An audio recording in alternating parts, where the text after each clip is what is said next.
ముత్తప్ప రాయ్ ఈ పేరు కర్ణాటక ప్రజలకు బాగా తెలుసు. ఒకప్పుడు దావూద్ ఇబ్రహీంతో ఫ్రెండ్షిప్ చేసి దుబాయ్ పారిపోయిన డాన్ ఈ ముత్తప్ప రాయ్. అయితే ఈయన కావాలని డాన్ కాలేదు. పరిస్థితులు అనుకూలించక యాక్సిడెంట్లుగా డాన్ అయ్యాడు. బ్యాంకులో చిన్న క్లర్కుగా ఉన్న ఈ ముత్తప్ప రౌడీ ఎలా అయ్యాడో తెలిస్తే మతి పోతుంది. డాన్ అవ్వడం అంత సులువా అనిపించక మానదు. పరిస్థితులు అనుకూలించక రోజు బ్యాంకు కౌంటర్లో నోట్లు లెక్కబెట్టే ముత్తప్పరాయ్ కర్ణాటక మాఫియాలోకి గన్ కల్చర్ తీసుకొచ్చిన అండర్ వరల్డ్ రౌడీగా పేరు సంపాదించుకున్నాడు. డాన్ అంటే మనమేదో సినిమాల్లో చూసి హీరోలు అనుకుంటారు. కాకపోతే రౌడీకి మేకప్ వేస్తే వాళ్లే డాన్లు. కొద్దిగా నెట్వర్క్ ఎక్కువగా ఉంటుందంతే. కానీ వీళ్ళంతా సమాజానికి పట్టిన చీడ పురుగులు. కర్ణాటకలో ఒకప్పుడు మాఫియా ఏలుతున్న సమయంలోనే ముత్తప్పరాయ్ చిన్న బ్యాంక్ ఉద్యోగి. ఈ ముత్తప్పరాయ్ దక్షిణ కన్నడ కోస్తా జిల్లాలోని పుత్తూరులో పుట్టాడు. తులు మాట్లాడే బంటు కుటుంబంలో పెరిగాడు. సాధారణ వ్యక్తిగా డిగ్రీ వరకు చదువుకొని కష్టపడి విజయ బ్యాంకులో క్యాషియర్గా జాబ్ సంపాదించాడు. అప్పటికే రేఖ అనే బంధువుల అమ్మాయిని పెళ్లి కూడా చేసుకున్నాడు. ఈ ముత్తప్పకు వ్యాపారం చేసి బాగా డబ్బు సంపాదించాలనే ఆశ ఉండేది. రేఖకు కూడా అంతే. బిజినెస్ చేయాలనే పట్టుదలతో ఒక రెస్టారెంట్ ఏర్పాటు చేశాడు. భర్త బ్యాంకు ఉద్యోగం చేస్తుంటే భార్య రేఖ రెస్టారెంట్ చూసుకుంటూ ఉండేది. అంతేకాదు దాంట్లోనే డ్యాన్స్ క్లబ్ను కూడా ఏర్పాటు చేసి మారుతున్న బెంగళూరు కల్చర్కు కొత్త పద్ధతులు నేర్పాలనుకున్నారామె. ఎంతో ఖర్చు పెట్టి వ్యాపారం మొదలుపెట్టారు. అయితే ముత్తప్పరాయ్ బ్యాంకులో పనిచేస్తున్నంత మాత్రాన సౌమ్యుడేం కాదు. స్టూడెంట్ పాలిటిక్స్లో యాక్టివ్గా ఉండేవాడు. అమర్ అల్వా అనే స్టూడెంట్ లీడర్ హత్య కేసులో నిందితుడు కూడా. కానీ పెళ్ళయ్యాక బ్యాంకు ఉద్యోగం, బిజినెస్ తప్ప మరొకటి పట్టించుకోలేదు. బ్రిడ్జ్ రోడ్డులో ఒమర్ కయ్యం అనే బార్ అండ్ రెస్టారెంట్ను ఏర్పాటు చేసి సక్సెస్ చేశారు ఆయన. క్యాబరే డాన్స్ పెట్టి 1986లో భారీగా సంపాదించడం మొదలుపెట్టాడు. అప్పటికే బెంగళూరులో హేమహేమీలైన అండర్ వరల్డ్ డాన్లు కూడా ఉన్నారు. పుష్పరాజ్, చక్రి, బాలకృష్ణన్ల హవా ఉండేది. కానీ వీళ్ళందరికీ మొగుడు ఎంపీ జయరాజ్. మొత్తం బెంగళూరేంటి కర్ణాటక మాఫియా సామ్రాజ్యాన్ని ఏలుతూ ఉండేవాడు. చిన్న రౌడీలు వచ్చి ముత్తప్ప బార్ నుంచి కమిషన్లు తీసుకుని వెళ్ళేవారు. ఇవ్వకపోతే అదే రోజు గంటలో వ్యాపారాన్ని కూడా కుప్పకూల్చేస్తారు. అయితే బెంగళూరు కింగ్ ఎంపీ జయరాజ్ కన్ను ఈ ముత్తప్ప బార్ అండ్ రెస్టారెంట్పై పడింది. తనకు ప్రాఫిట్లో ప్రతి నెల 10% వాటా పంపాలని ముత్తప్ప రాయ్ని, అతని భార్య రేఖా రాయ్ని డైరెక్ట్గా వచ్చి బెదిరించాడు జయరాజ్. ఒకేసారి ఇస్తాను, ప్రతి నెల ఇవ్వలేనని చెప్పాడు ముత్తప్ప రాయ్. నువ్వు ఎంతైనా సంపాదించుకో, కానీ ప్రతి నెల 25,000 తనకు ఇవ్వాలని హెచ్చరించాడు. 80లో 25,000 అంటే నేడు లక్షలతో సమానం.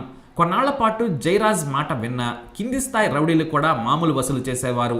రాత్రి సమయంలో అనుమతి కోసం పోలీసులకు కూడా లంచాలు ఇవ్వాల్సి వచ్చేది. దీంతో రూపాయి కూడా మిగలని పరిస్థితి ఏర్పడింది. ఇక ఆ తర్వాత నాటి సీఎం దేవరాజ్ అల్లుడు నటరాజ్ ఏర్పాటు చేసిన యూత్ కమిటీకి జయరాజ్ను ప్రెసిడెంట్గా చేశారు. దానికి ఇందిరా బ్రిగేడ్ అని పేరు కూడా పెట్టారు. పైకి సమాజంలో మంచి పనులు చేస్తున్నట్టు నటిస్తూనే రౌడీజం చేసేవాడు జయరాజ్. అటు ఇటు తిరిగి ఈ జయరాజ్ కన్ను ముత్తప్ప వ్యాపారంపై పడింది. డబ్బులు ఇవ్వకుంటే చంపేస్తానని వార్నింగ్ ఇచ్చాడు. వరుసగా 2 నెలలు మామూలు ఇవ్వకపోవడంతో బార్ అండ్ రెస్టారెంట్ను తాను తీసుకుంటానని ముత్తప్పకు ఫోన్ చేసి చెప్పాడు జయరాజ్. తాను ఎంతో కష్టపడి అప్పు చేసి ఏర్పాటు చేసుకున్న వ్యాపారాన్ని జయరాజ్కు ఇచ్చేదే లేదని ముత్తప్ప భీష్మించుకు కూర్చున్నాడు. అప్పటికే ఉడుకు రక్తం కావడంతో జయరాజ్ను చంపేయాలనుకున్నాడు. కానీ జయరాజ్ను చంపడం అంత సులువు కాదు. ఎందుకంటే ఇంతకుముందే ఒక విషయం కూడా జరిగింది. సరిగ్గా సీఎం అల్లుడు నటరాజ్తో బెంగళూరు సెంట్రల్ జైలు ముందు మాట్లాడుతూ ఉండగా సిటీలోని చోటా రౌడీలంతా ఏకమై జయరాజ్ మీద దాడి చేశారు.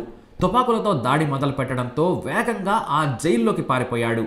అయితే ఆ ఘటనలో కాలికి బుల్లెట్ తాకింది. మరుసటి రోజు రహస్యంగా కేఆర్ హాస్పిటల్కు తరలించి జైలు సిబ్బంది జయరాజ్కు ట్రీట్మెంట్ చేయించారు. కానీ ఆ విషయం ఎలా లీక్ అయిందో కానీ 2 షార్ప్ షూటర్స్ హాస్పిటల్లో అటాక్కి దిగారు. అయితే రాంగ్ రూమ్లోకి వెళ్లడంతో హాస్పిటల్ ప్రాంగణంలో బాంబులు విసిరి తప్పించుకున్నాడు జయరాజ్. ఆ తర్వాత ముఖ్యమంత్రి దగ్గర వ్యక్తి కావడంతో జైలుకు వెళ్లకుండానే వేరే మనుషులను పంపి బెయిల్ మీద బయట తిరిగాడు.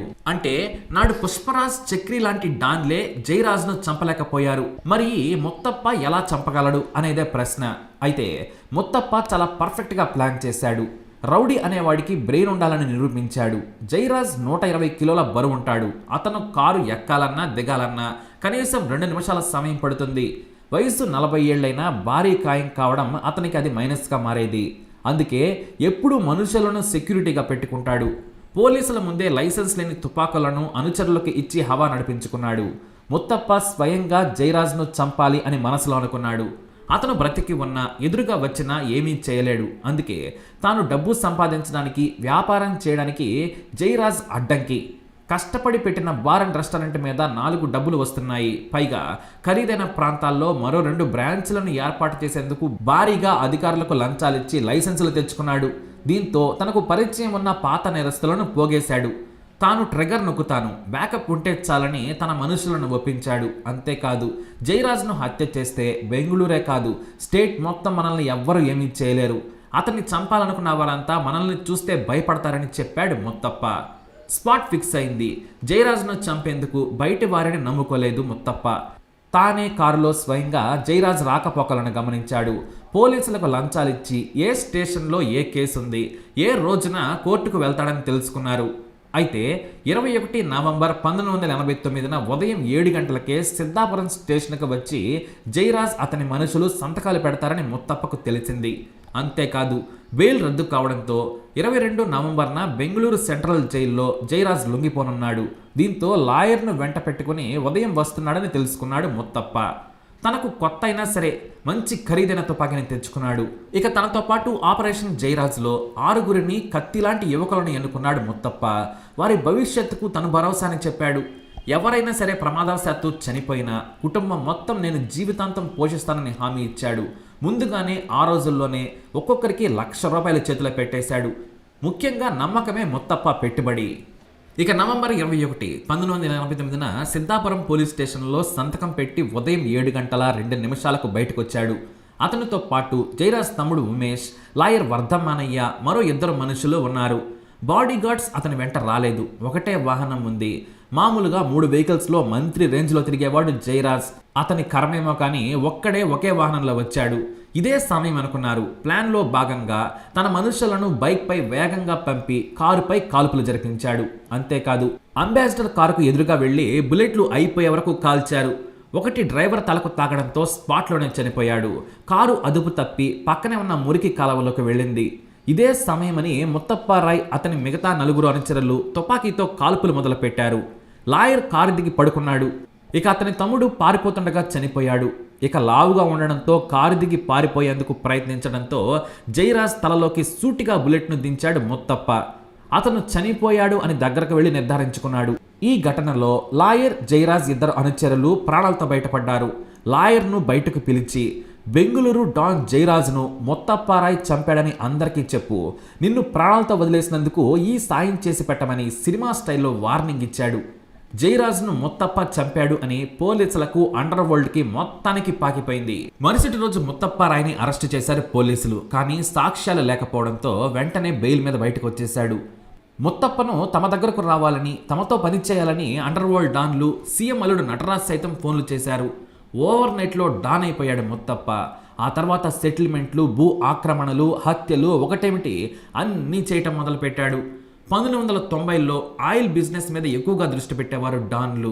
అందులో భాగంగానే అగ్ని శ్రీధర్, ఆయిల్ కుమార్ లాంటి చోటా డాన్లు కిరోసిన్, డీజిల్, పెట్రోల్ కల్తీ నుంచి అక్రమ రవాణా వరకు చేశారు. కానీ ముత్తప్పారాయ్ మాత్రం బుదాయి ప్రాంతంలో భూదందాలు చేశాడు. 1997లో బెంగళూరులో జయరాజ్ హత్య తర్వాత చిన్న రౌడీలు గల్లీకొకడు పుట్టాడు. అయితే ముత్తప్పారాయ్కి ఎదురుగా అగ్ని శ్రీధర్, సయ్యద్ అమన్లు వచ్చారు. అతని దందాలకు అడ్డొచ్చి అనుచరులను కమిషన్లు అడిగేవారు.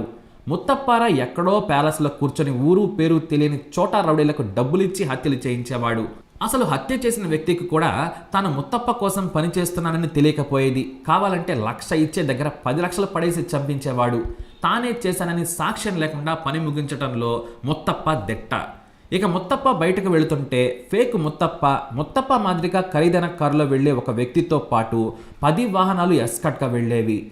అయితే 1997లో అగ్ని శ్రీధర్ను చంపేందుకు ప్లాన్ చేసి బైక్ మీద వెళుతూ అంబాసిడర్ కారుపై బుల్లెట్ల వర్షం కురిపించారు.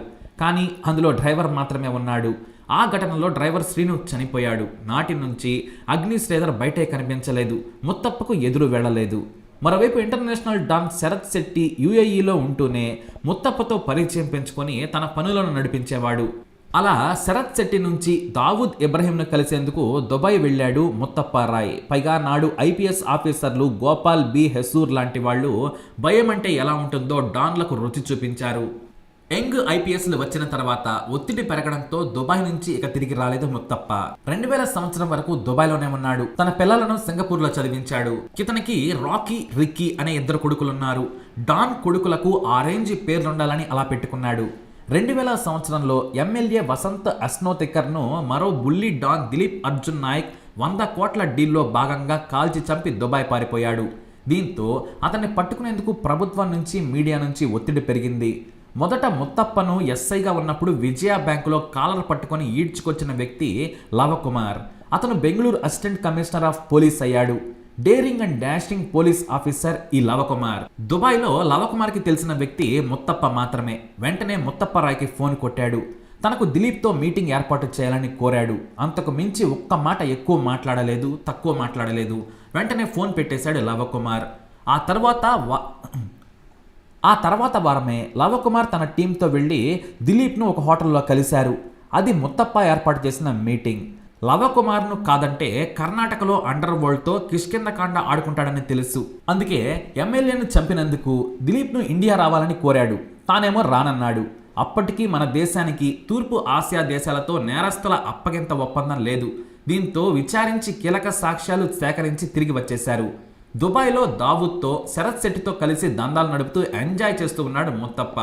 అయితే 2004లో ముత్తప్పకు దావూద్ నుంచి, ఇతర శత్రువుల నుంచి ప్రాణహాని ప్రమాదం ఉందని ఇంటెలిజెన్స్ అతనికి సమాచారం ఇచ్చింది. లొంగిపోతే ప్రాణాలతో ఉంటావు, లేదంటే దేశం కాని దేశంలో కుక్కచావు చస్తావని హెచ్చరించారు. దీంతో తాను లొంగిపోతానని చెప్పి నాటి యుఏఈ అంబాసిడర్ కేసీ సింగ్ కాళ్లు పట్టుకున్నాడు ముత్తప్ప. దీంతో అన్ని ఏర్పాట్లు చేసి ముత్తప్పను భద్రత మధ్య ఇండియాకు తరలించారు. ఎయిర్పోర్ట్లోనే ముత్తప్పను అరెస్టు చేసి జైల్లో వేశారు. తుక్కుగా కుమ్మి కీలక విషయాలను తెలుసుకుని మిగతా వారందరినీ ఏరిపారేశారు. 2005లో బెయిల్ మీద బయటకు వచ్చాడు ముత్తప్ప. ఐపీఎస్ ఆఫీసర్ హొసూర్ 2009 వరకు మాఫియాను ఉచ్చపోయించారు. 14 రోజులు ముత్తప్పను కస్టడీలో ఉంచుకొని 25 ఏళ్ల అండర్ వరల్డ్ హీరోయిజం మొత్తాన్ని దించేశాడు. జీవితకాలంలో హీరోలా బ్రతికిన ఆయనకు కస్టడీలో అసలు జీవితం అంటే ఏంటి, భయం, టార్చర్, 3rd డిగ్రీ అంటే ఏంటో తెలిసొచ్చింది. అది కూడా ఎంతలా అంటే చిన్న కానిస్టేబుల్ డాన్ ఇంటికి వెళ్ళినా సరే గజ వణికిపోయేంత. అందరూ లొంగిపోయారు. ఒక్కో కేసు నుంచి బయటపడ్డాడు ముత్తప్ప. చాలా వరకు ఆధారాలు లేకపోవడంతో ముత్తప్ప పోలీసులకు సహకరిస్తూ అండర్ వరల్డ్ డాన్లను పట్టుకునేందుకు సహకరించి బ్రతికిపోయాడు. 2008లోనే ఐపీఎస్ ఆఫీసర్ హొసూర్ సమక్షంలోనే ఇక నుండి మరో చిన్న సెటిల్మెంట్ కూడా చేయనని వదిలేయాలని కోరాడు. దీంతో సరే బ్రతికిపోమని భరోసా ఇచ్చారు ఆయన. ఆ తర్వాత అదే ఏడాది జయ కర్ణాటక అనే స్వచ్ఛంద సంస్థను ఏర్పాటు చేసి పేదలకు సాయం చేసే పనులు మొదలుపెట్టాడు. కోట్ల ఆస్తులను కొడుకులకు పంచి ఇచ్చాడు ముత్తప్పరాయ్. 2013లో అతని భార్య రేఖ చికిత్స తీసుకుంటూ సింగపూర్లో చనిపోయింది. ఆ తర్వాత ఇంటికే పరిమితమయ్యారాయన. తన ఫామ్ హౌస్లో విశ్రాంతి తీసుకుంటూ గడిపాడు. 2020లో బ్రెయిన్ క్యాన్సర్తో ముత్తప్పరాయ్ చనిపోయాడు. అంతకంటే ముందే తన జీవిత చరిత్రను రామ్ గోపాల్ వర్మ సినిమాగా తీస్తే చూడాలనుకున్నారాయన. ఏదో 2 సినిమాల్లో నటించి తన కోరిక తీరకుండానే చనిపోయారు.